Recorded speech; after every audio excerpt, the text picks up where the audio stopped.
Hello UPSC aspirants, my name is Shambhavi. Hope you all are doing well.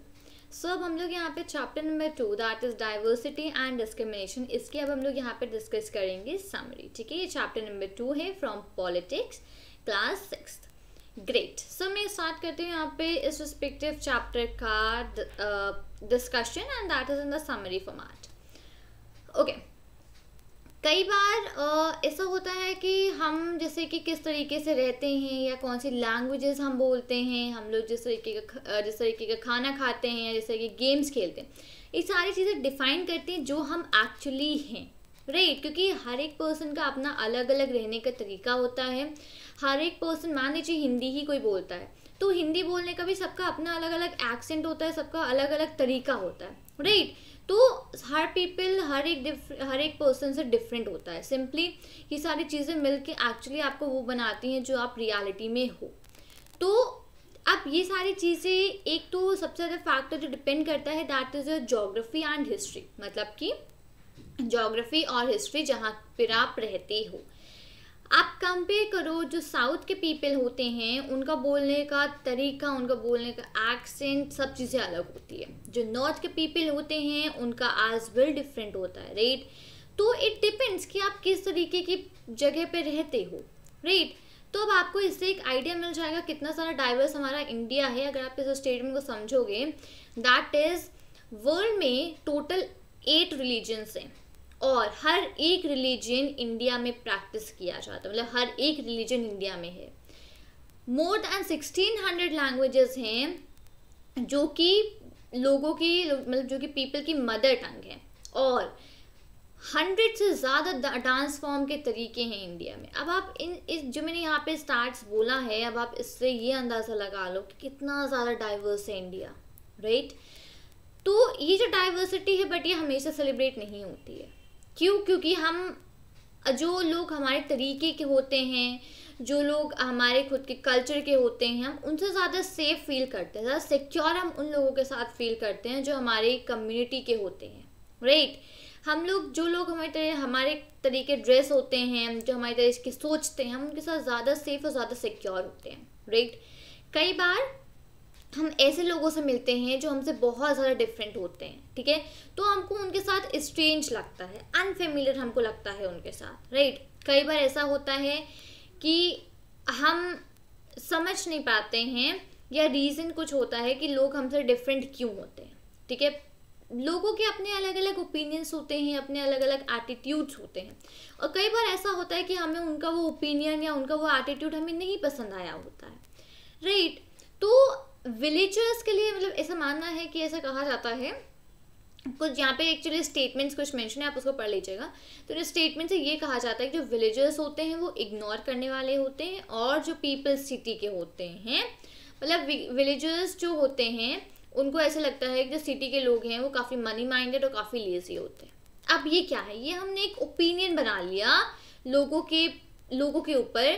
हमेशा negative opinion हमने ये बना के रख लिया अपने दिमाग में. राइट, कि लोगों को देखकर हम ये समझने लगे कि वो पर्सन लेजी है. ऐसा कैसे हो सकता है? राइट, कि अगर आप किसी को देख के कैसे बता सकते हो कि लेजी है? आजकल एक वो चीज़ बोल जाती है ना, डोंट जज a book by its cover. तो सेम चीज़ अब यहाँ पर भी अप्लाई होती है. आप किसी को बाहर से देख के जज नहीं कर सकते हो कि what is this person about, वो पर्सन कैसा है, क्या क्वालिटीज़ हैं, क्या डिसक्वालिटीज़ हैं, कुछ आप डिसाइड नहीं कर सकते हो आजकल.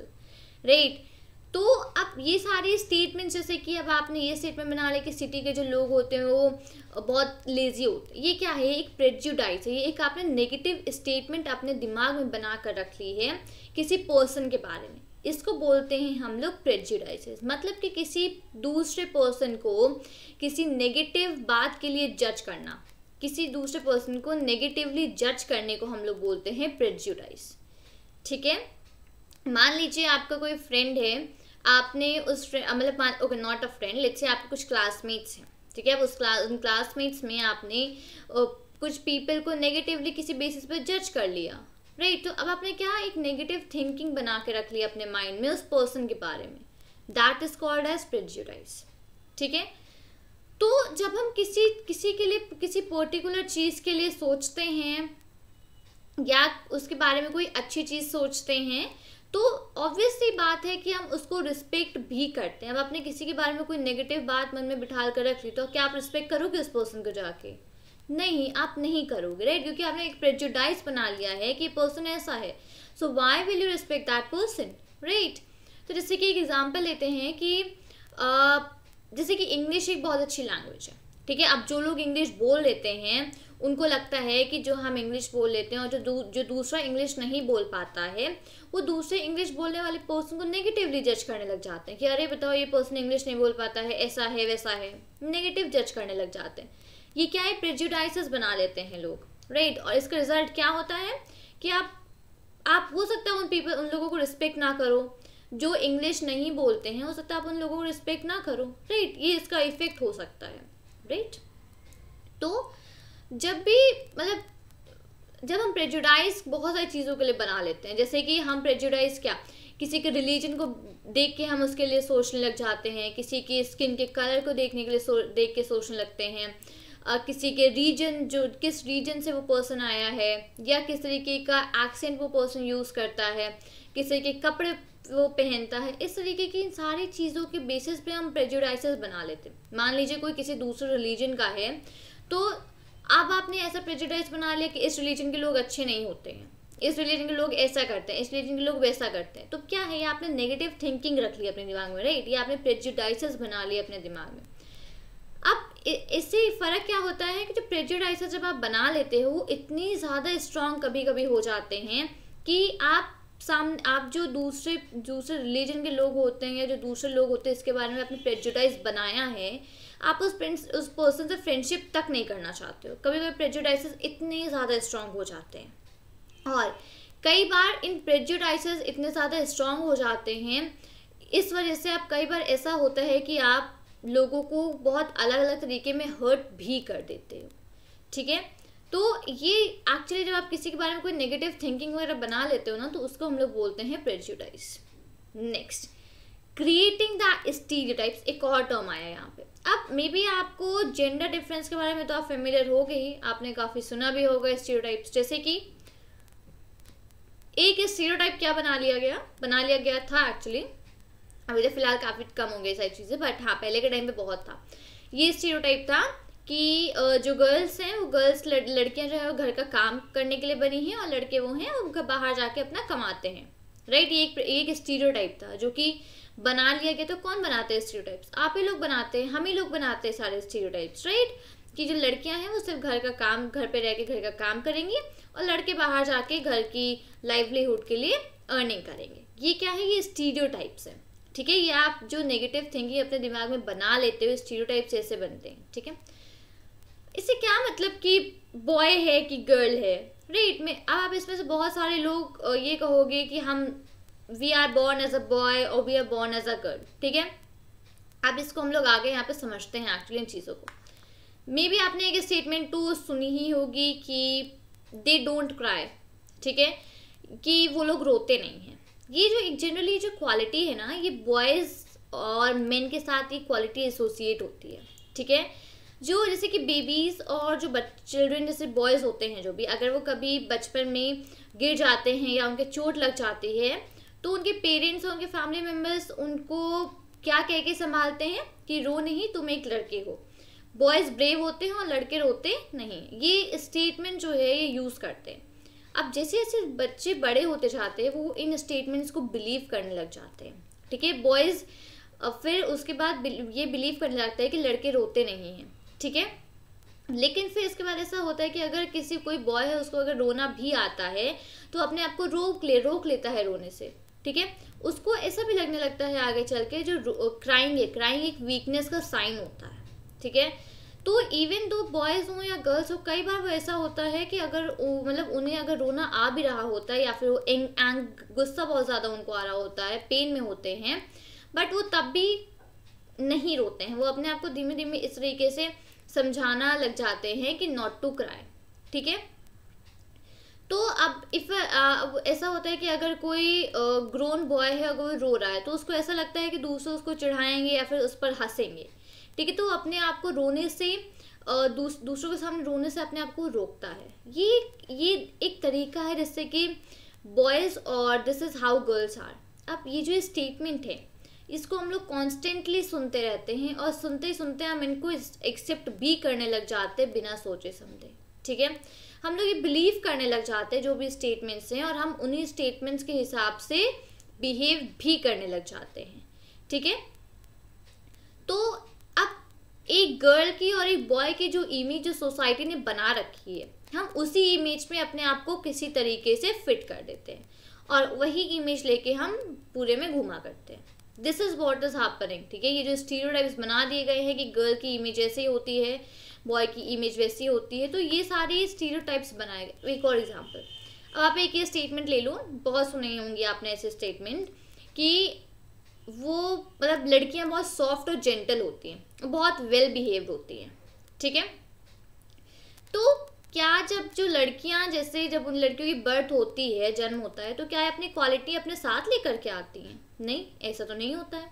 धीमे धीमे उनको ये जो एक क्वालिटी है, ये जो एक इमेज है, इसमें धीमे धीमे फिट कर दिया जाता है कि लड़के हो तो आप बहुत सॉफ्ट रहोगे, बहुत जेंटल रहोगे, बहुत वेल बिहेव्ड रहोगे। तो ये जो इमेज है इसमें फिट करा जाता है धीमे धीमे। ठीक है, वो कोई बचपन से ऐसी क्वालिटी लेके नहीं आती हैं अपने साथ। तो अब क्या आपको ऐसा क्या लगता है कि लड़कियां जो नॉटी नहीं होती, वो शैतान नहीं होती हैं?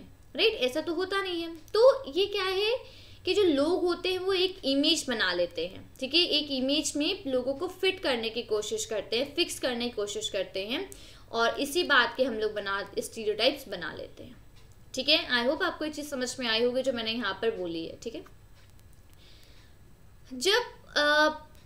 जब लोग ये कहते हैं कि जो इस पर्टिकुलर कंट्री या रिलीजन, इस जेंडर का या इस इकोनॉमिक बैकग्राउंड का, या ये क्रिमिनल है या डम्ब है, तो ऐसे जब लोग बोलते हैं तो ये स्टीरियोटाइप्स बना लेते हैं। ठीक है, तो अब ऐसा नहीं है कि हर कंट्री या हर रिलीजन या हर ग्रुप में रिच या पुअर सब में एक तरीके के लोग नहीं होते हैं। राइट, और सिर्फ कुछ लोगों की वजह से आप उस पूरी कम्युनिटी या पूरे रिलीजन को आप जज नहीं कर सकते हो। राइट, तो ये सारी चीज़ें बेसिस पे यहाँ पे होती हैं।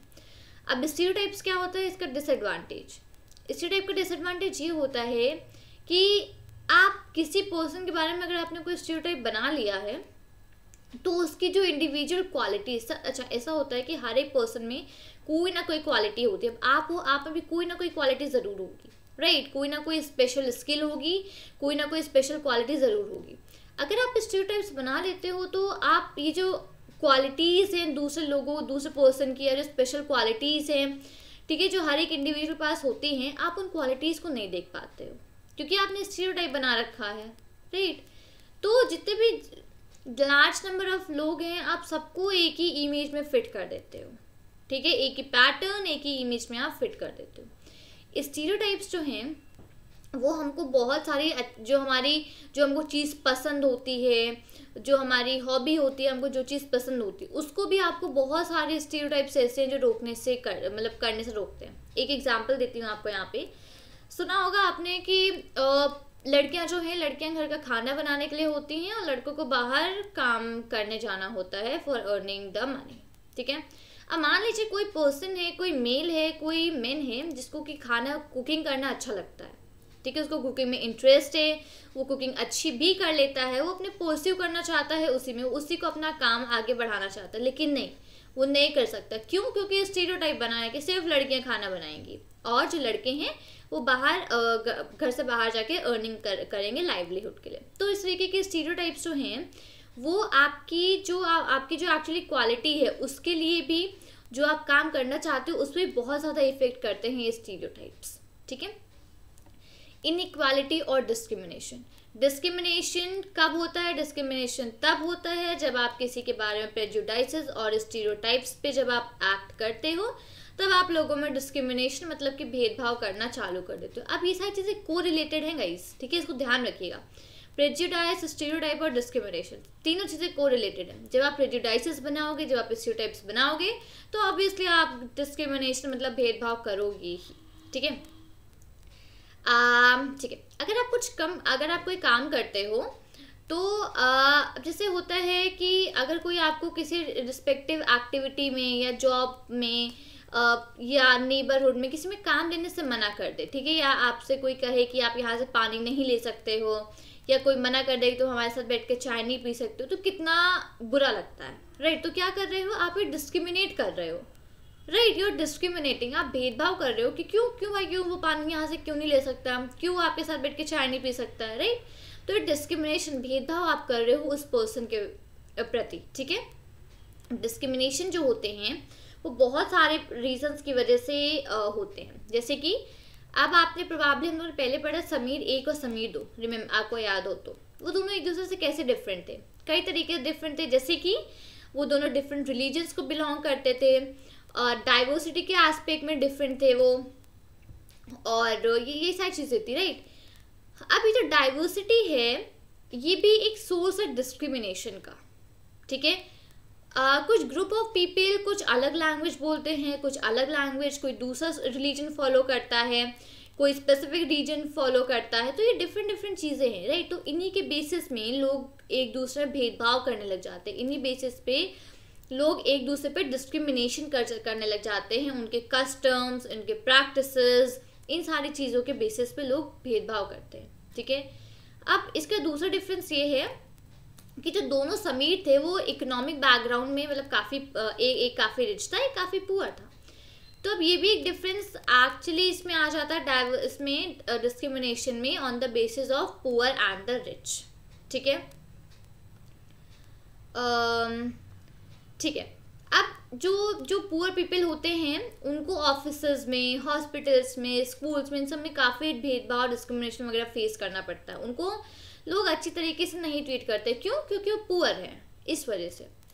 बहुत सारे लोग ऐसे होते हैं जिन्हें दोनों तरीके का डिस्क्रिमिनेशन फेस करना पड़ता है, मतलब कि एक तो सबसे पहले वो पुअर होते हैं, दूसरा वो किसी नॉट वैल्यूड कल्चर को बिलोंग करते हैं, इस कल्चर की ज़्यादा वैल्यू नहीं करी जाती, वो कुछ ऐसे कल्चर को बिलोंग करते हैं, और दूसरा वो पुअर होते हैं। तो इन दोनों रीज़न से भी कुछ लोगों को मतलब कुछ लोगों को यहाँ पे डिस्क्रिमिनेट किया जाता है, ठीक है। ट्राइबल्स, कुछ रिलीजन्स और कुछ ग्रुप्स ऐसे पर्टिकुलर हैं जो कि जिनको डिस्क्रिमिनेट किया जाता है, ठीक है।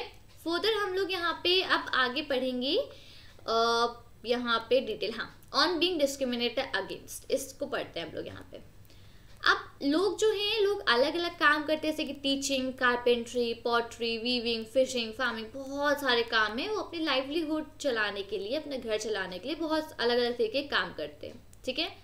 अब कुछ तरीके के काम हैं जिनको ज़्यादा वैल्यू की जाती है, एक्टिविटी जैसे जो काम होते हैं, साफ़ सफाई करना, मतलब जैसे बर्तन वगैरह धुलना, या बाल काटना, या गार्बेज पिक करना, ये सारे जो काम हैं इनको लेस वैल्यू कहा जाता है कि काम जो है लेस वैल्यू है, ठीक है, मतलब इनकी ज़्यादा वैल्यू नहीं है। और ऐसा कहा जाता है जो लोग ये काम करते हैं उनको लोग डर्टी और इम्प्योर समझते हैं। अब ये एक कास्ट सिस्टम का बहुत बड़ा एस्पेक्ट है, जो बिलीफ है, ये एक बहुत इंपॉर्टेंट एस्पेक्ट है कास्ट सिस्टम का। तो कास्ट सिस्टम मतलब कम्युनिटीज़ और जो लोग हैं वो अपने, मतलब एक आप ये समझ लो कि इधर सीढ़ी है, ठीक है, सीढ़ी जो है, सीढ़ी को जो सबसे ऊपर वाला पोर्शन है वो अपर कास्ट का है, लोअर और नीचे वाला जो पोर्शन है वो लोअर कास्ट का है, ठीक है। लोग अपने आप को इस अपर कास्ट और लोअर कास्ट में अपने आप को प्लेस कर लेते हैं, ठीक है। तो जो अपर कास्ट वाले होते हैं वो अपने आप को बहुत सुपीरियर समझते हैं, ठीक है। तो जो नीचे होते हैं उनको जो लोअर कास्ट के होते हैं उनको बोलते हैं अनटचेबल्स, ठीक है। अब यहाँ पे जो कास्ट रूल्स वगैरह बनाए गए थे तो उसमें जो सो कॉल्ड अनटचेबल्स हैं उनको ये था कि जो कुछ ही काम सिर्फ वो कर सकते हैं, जैसे कि गार्बेज उठाना, या फिर विलेज में डेड एनिमल्स है उनको रिमूव करना, ये सारे काम उनसे फोर्सफुली कराए जाते थे जो सो कॉल्ड अनटचेबल्स है, ठीक है। लेकिन उनको कोई अपर कास्ट के पर्सन के घर के अंदर आना अलाउड नहीं था, या फिर जो विलेज का जो कुआं था वहाँ से पानी नहीं ले सकते थे, वो टेम्पल्स में एंटर नहीं कर सकते थे, अगर उनके जो बच्चे हैं वो किसी दूसरे कास्ट के बच्चे के साथ बैठ के पढ़ नहीं सकते थे, ठीक है। तो ये सारी चीज़ें जो थी बहुत इफेक्ट करती थी। जो अपर कास्ट के जो लोग थे वो मतलब इस तरीके से जो सो कॉल्ड अनटचेबल्स हैं वो इस तरीके के राइट्स नहीं उनको मिलते थे जो कि अपर कास्ट के पीपल को मिलते थे। अब इस यहाँ पे एक स्टोरी है डॉक्टर भीमराव अम्बेडकर के बारे में, जो कि इंडिया के one of the greatest leaders हैं। उन्होंने अपना एक एक्सपीरियंस शेयर किया था कास्ट बेस्ड डिस्क्रिमिनेशन में, ठीक है, जो कि 1901 में हुआ था। जब वो 9 ईयर्स के थे तो वो अपने ब्रदर्स और कजन्स के साथ अपने फादर से मिलने कोरेगांव जा रहे थे। तब ये इंसिडेंट उनके साथ हुआ था महाराष्ट्र में। इसको पढ़ते हैं हम लोग काफ़ी समय से स्टेशन पे बैठे थे, लेकिन वहाँ पर कोई नहीं आया। 1 घंटा अराउंड यहाँ पे पूरा हो गया था और स्टेशन मास्टर हमारे पास आया। उन्होंने इंक्वायर किया, उन्होंने पूछा कि आपके टिकट्स कहाँ हैं। तो हम लोगों ने उनको अपने टिकट्स दिखा दिए। उन्होंने कहा कि हम यहाँ क्यों बैठे, तो हमने बताया कि हम अपने मतलब कोरेगांव जाने के लिए यहाँ बैठे हैं। तो हाँ, या फिर हम यहाँ पे कोरेगांव जाने के लिए बैठे हैं और अपने फादर का वेट कर रहे हैं, या तो वो हमें लेने आए या फिर उनके कोई भी सर्वेंट हमको आकर के ले जाए। लेकिन उनमें से कोई भी नहीं आया और हम लोग को नहीं पता यहाँ से कि कोरेगांव कैसे जाना है। तो अब जो डॉक्टर भीमराव अम्बेडकर थे, वो सब लोग जो जितने बच्चे थे वहाँ पे, इतने भी लोग मिलने गए थे, सब लोग काफ़ी अच्छे से ड्रेसअप थे, ठीक है, काफ़ी अच्छे कपड़े वगैरह पहन रखे थे। तो हमारे ड्रेस और हमारे बात करने के तरीके से इसमें से कोई भी ये नहीं पता लगा सकता था कि हम अनटचेबल्स हैं। तो स्टेशन मास्टर जो था वो क्वाइट श्योर ये था कि हम ब्राह्मण बच्चे हैं, तो काफ़ी वो मतलब बहुत अच्छे से, बहुत आराम से हमसे बात कर रहा था। अब जैसे कि नॉर्मल जनरली उसने हिंदूज़ के तरीके से जनरली पूछ लिया स्टेशन मास्टर से कि स्टेशन मास्टर ने कि आप कौन से कास्ट को बिलोंग करते हो, ठीक है, कि हम लोग कौन थे। तो डॉक्टर भीमराव अम्बेडकर जो थे वो एक भी मिनट भी नहीं रुके, उन्होंने तुरंत बोला कि हम महर से। महर समय में एक ऐसी कम्युनिटी होती थी जिसको कि अनटचेबल्स ट्रीट किया जाता था बॉम्बे प्रेसिडेंसी से। वो जो स्टेशन मास्टर थे वो एकदम से अचानक से शॉक हो गए। उनका फेस जो था वो बहुत एकदम से चेंज हो गया, उनके फेस के एक्शंस। हम लोगों ने ये देखा कि एक बहुत ताकतवर एक पावर थी और मतलब एक रिपल्शन की फीलिंग हुई। जैसे उन्होंने मेरा रिप्लाई सुना, वो हमसे दूर चले गए, अपने रूम में चले गए और हम लोग जहाँ थे वहाँ के वहीं खड़े रह गए। 15 से 20 मिनट हो चुके थे, सन ऑलमोस्ट सेट हो रहा था। ना तो मेरे फादर यहाँ पे आए थे और ना ही उन्होंने अपने किसी सर्वेंट को भेजा था। तो अब जो स्टेशन मास्टर था उसने भी हमको यहाँ पे छोड़ दिया था। अब यहाँ पे काफ़ी हम बहुत मतलब एक्साइटमेंट वगैरह से आए थे यहाँ पर मिलने, लेकिन धीमे धीमे हमारी सारी की सारी एक्साइटमेंट यहाँ पे सैडनेस में बदल गई। कुछ आधे घंटे बाद जो स्टेशन मास्टर वापस आया और उसने कहा कि मैं आपके लिए क्या कर सकता हूँ। तो हमने कहा कि अगर आप हमको एक बुलक कार्ट हायर करवा दो तो हम लोग यहाँ से कोरेगांव जा सकते हैं, और अगर कोरेगांव यहाँ से ज़्यादा दूर नहीं है तो हम लोग पैदल ही चले जाएंगे। तो वहाँ पे बहुत सारी बुलक कार्ट्स थी जो कि लगी हुई थी और हम उसमें से कोई भी हायर कर सकते थे। लेकिन मेरा जो रिप्लाई था स्टेशन मास्टर से, और जो कि कहा था मैंने कि हम महर से हैं, तो वो सारे के सारे इतने बुलेट कार्ड्स थे, सब जितने मेन थे उसमें सबको पता चल गया।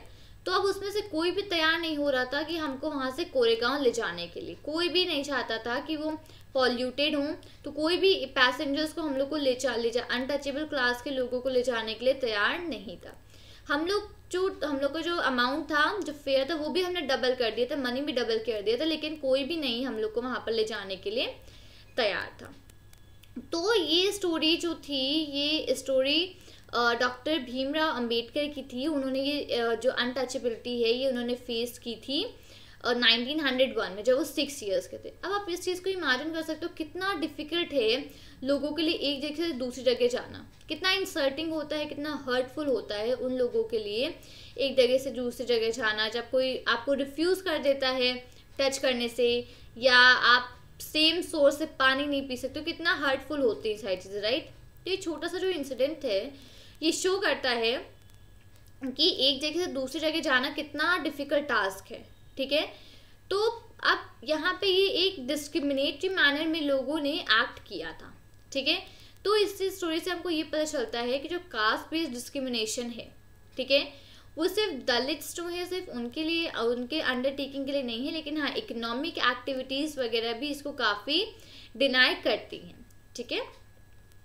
फर्दर अब हम लोग यहाँ पे करेंगे स्ट्राइविंग फॉर इक्वालिटी, इस रिस्पेक्टिव टॉपिक को हम लोग यहाँ पे डिस्कस करेंगे, ठीक है। तो जब हम लोग को ब्रिटिश रूल से फ्रीडम मिली, जब फ्रीडम के लिए स्ट्रगल कर रहे थे, तो उसमें एक बहुत ही लार्ज नंबर ऑफ लोग इनइक्वालिटी मतलब इक्वली ट्रीटेड इनइक्वालिटी के लिए भी स्ट्रगल कर रहे थे। ठीक है। तो जो दलित्स थे, वुमेन्स थे, ट्राइबल्स थे, पीजेंट्स थे, वो सब इनइक्वालिटी के लिए अपनी लड़ाई लड़ रहे थे। तो जैसे कि पहले बात हुई थी, जो दलित्स हैं वो उन्होंने अपनी इनइक्वालिटी के लिए मतलब लड़ाई लड़ी, और उसमें फिर उन्होंने धीमे धीमे अपनी एंट्री वगैरह जो थी वो टेम्पल्स में उन्होंने अलाउ करवा ली। वुमेन्स ने डिमांड रखी कि हमको भी इक्वल राइट होना चाहिए पढ़ाई का, जैसे कि मेंस को होता है। पीजेंट्स और ट्राइबल्स जो थे उन्होंने अपनी जो मनी जो वो लड़ाई लड़ी थी, जो मनी लेंडर्स जो होते हैं वो उनसे बहुत ज़्यादा हाई इंटरेस्ट लेते हैं, तो उसके लिए पीजेंट्स ने अपनी लड़ाई लड़ी थी। तो जब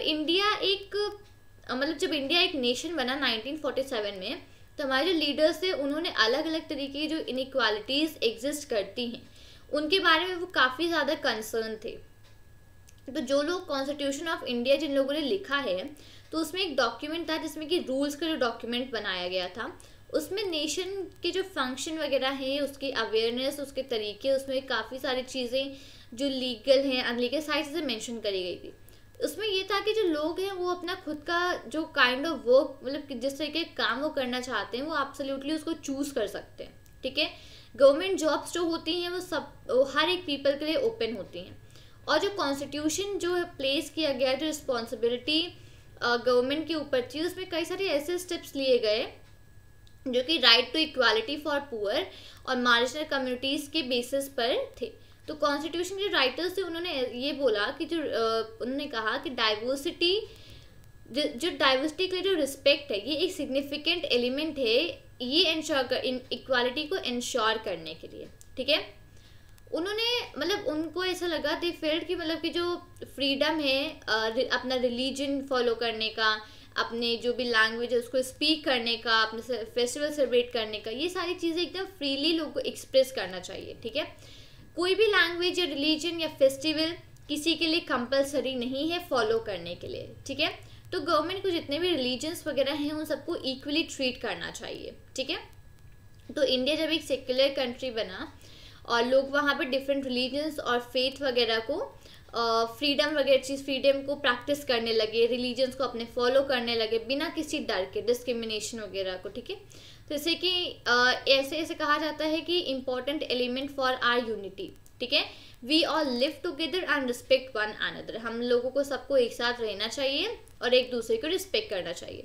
तो ये सारे जो कॉन्स्टिट्यूशन में सारी चीज़ें जो लिखी हैं, तो इस चैप्टर में पॉइंट्स जो इनइक्वालिटीज़ वगैरह थी, ये ऐसा नहीं है कि ख़त्म हो गई, आज भी चीज़ें एग्जिस्ट करती हैं, ठीक है। तो इनइक्वालिटी एक ऐसी वैल्यू है जिसको कि मतलब हम लोग उसके साथ अपने आप ख़त्म नहीं हो सकती, उसके लिए कुछ ना कुछ मेजर्स, कुछ ना कुछ स्टेप्स लेने पड़ते हैं। तो ये सारी चीज़ें यहाँ पे जो लोगों का जो स्ट्रगल है, जो पॉजिटिव एक्शंस है गवर्नमेंट की तरफ से, वो सारी चीज़ें ज़रूरी हैं। ये एक जो इनइक्वालिटी ख़त्म करने का जो सपना है, इसको रियलिटी बनाने के लिए सारे इंडियंस के लिए, ठीक है। तो यहाँ पे हमारा ये चैप्टर होता है फिनिश, इस चैप्टर की समरी जो कि है chapter number 2, diversity and discrimination, ठीक है। तो उम्मीद करती हूँ कि आपको चैप्टर जितना मैंने यहाँ पे इसका समरी आपको बताई, आपको समझ में आई होगी। कोई चीज़ आपको डिटेल में पढ़नी है तो मैंने प्लेलिस्ट का लिंक डिस्क्रिप्शन मेंशन कर दी है, आप उसमें जाके चैप्टर नंबर 2 को फाइंड आउट करके स्टडी आउट कर सकते हो, ठीक है। सो उम्मीद करती हूँ कि आपको वीडियो अच्छी लगी होगी। वीडियो अच्छी लगी हो तो वीडियो को लाइक करें, अपने फ्रेंड्स के साथ शेयर करें और चैनल को सब्सक्राइब करना मत भूलिए। मिलती हूँ आपसे नए वीडियो के साथ। Thank you and take care. जय हिंद।